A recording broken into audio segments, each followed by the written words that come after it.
Oi, gente! Hoje no nosso trabalho de Sociologia, eu, a Isadora e o João, a gente vai explicar para vocês sobre direitos e cidadania no Brasil. Para começar falando desse tema, a gente vai começar pela história da cidadania no Brasil, que veio com a criação do Estado brasileiro no século XIX. Nesse período, praticamente metade da população encontrava-se na condição de escravo e de uma elite privilegiada que controlava terras e escravos. O Estado instituído, nessa época, garantia pela Constituição de 1824, que foi a primeira Constituição brasileira, ela garantia direitos civis e políticos a uma minoria, visto que o voto era censitário, a exemplo de como ocorria na Europa.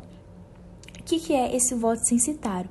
É o direito de voto concedido a um determinado grupo de pessoas que cumpram certos quesitos econômicos.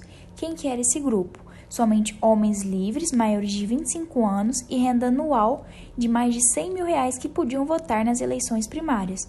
Ou seja, somente homens com esses quesitos econômicos que podiam votar naquela época.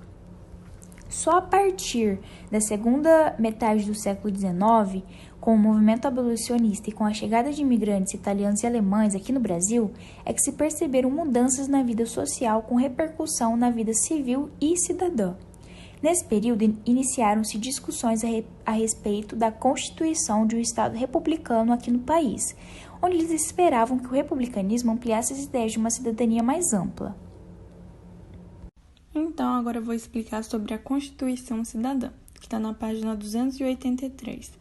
A abertura política configurada no fim do regime militar, que durou de 1964 até 1985, trouxe a esperança de volta de que a cidadania fosse de fato exercida. Os movimentos sociais foram muito importantes para o encaminhamento de questões que foram avaliadas pela Assembleia Nacional Constituinte.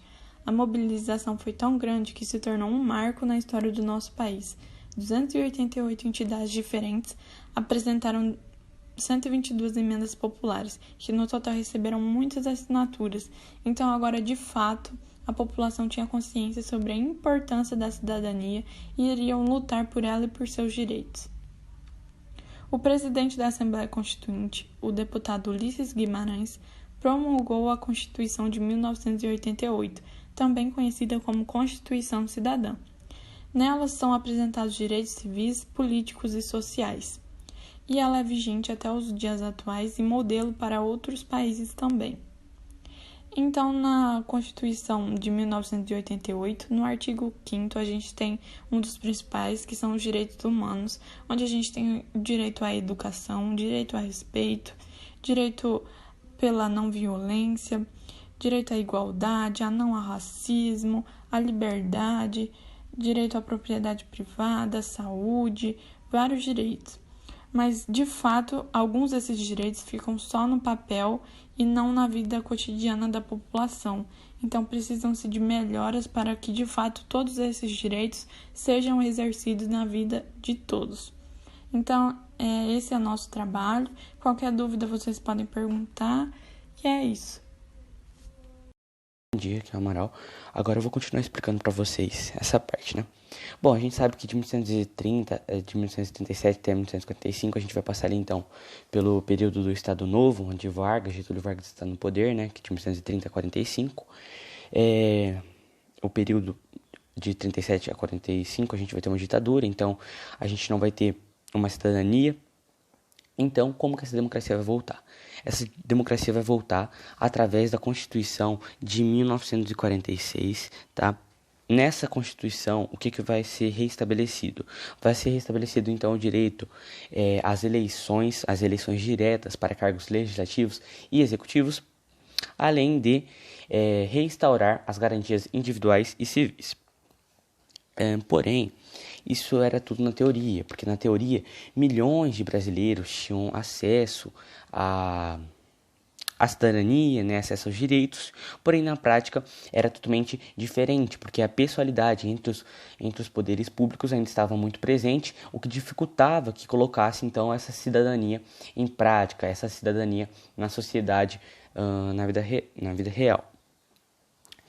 Esse período ali, a gente vai ter a chamada República Populista.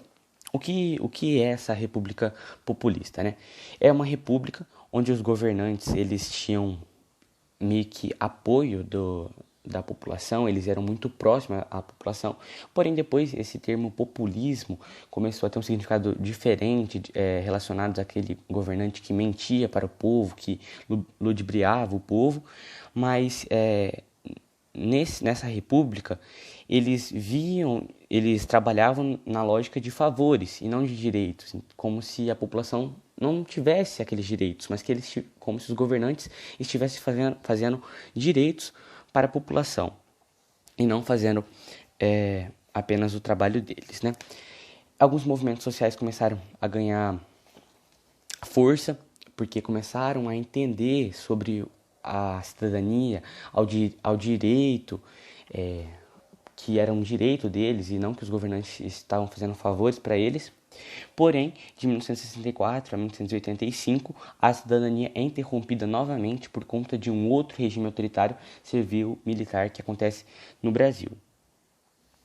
Mesmo assim, né, os movimentos sociais começaram a ganhar força, começaram a tratar de questões dos direitos, vendo o direito como algo que está relacionado ao exercício da cidadania, vendo dessa forma, relacionando então direito e cidadania. E esses movimentos sociais, além de trabalhar os direitos civis e os direitos políticos, começaram então a lutar pelos direitos sociais. Mas o que são esses direitos sociais? É o direito à saúde, ao direito ao hospital, o direito ao lazer, a poder ter uma praça para você brincar, o direito à moradia, uma casa de qualidade, o saneamento básico, o direito à escola, o direito à educação. Então, a partir de 1978, para Emir Sader, que é um cara que a apostila atrás, é que os movimentos sociais começam a ganhar força de verdade e começam a lutar então pela cidadania, entendida primeiramente pelo direito de reivindicar os direitos. Então, para eles, esses movimentos sociais estavam sendo importantes por quê? Porque eles queriam o direito de reivindicar direitos, eles estavam buscando os direitos deles, então eles estavam colocando isso em prática. Um dos principais grupos, principais movimentos aí que surgiram, então, foi o movimento dos trabalhadores rurais sem terra no Brasil, que passou a ser, então, depois, né, o MST, Movimento do Sem Terra, que é isso que a gente conhece, né? Mas, enfim, essa é a minha parte. Agora, vou passar a palavra para a Isadora para ela terminar de explicar para vocês. Obrigado, espero que vocês tenham entendido. Vocês sobre a República e a cidadania no Brasil. A proclamação da República acabou que não trouxe a ampliação da cidadania e dos direitos no Brasil. O voto censitário foi abolido, mas, mesmo assim, houve a exclusão dos analfabetos em relação ao voto, e isso era um grave problema para a cidadania, visto que o país era constituído, em sua maioria, pelos analfabetos.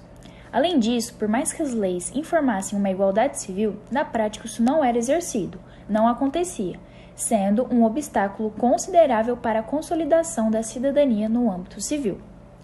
O voto de cabresto é um exemplo expressivo da falta de cidadania política, pois, embora existissem os meios jurídicos para a participação política, também existiam nestes as formas legais de usurpação da cidadania política no Brasil. Com o desenvolvimento de atividades industriais, lutas operárias e mobilizações de profissionais liberais questionavam os mecanismos de exclusão política inseridos na República das Oligarquias. Com as forças sociais despertadas, o cenário começou a mudar. Pode-se considerar como avanço no campo da cidadania o fim do voto aberto e o estabelecimento do voto feminino pela Constituição de 1934. O voto aberto era aquele controlado pelos coronéis. Os avanços políticos, porém, foram bloqueados com a ditadura instituída por Getúlio Vargas em 1937. Assim, de 1937 até 1945, a cidadania não pôde se realizar no país.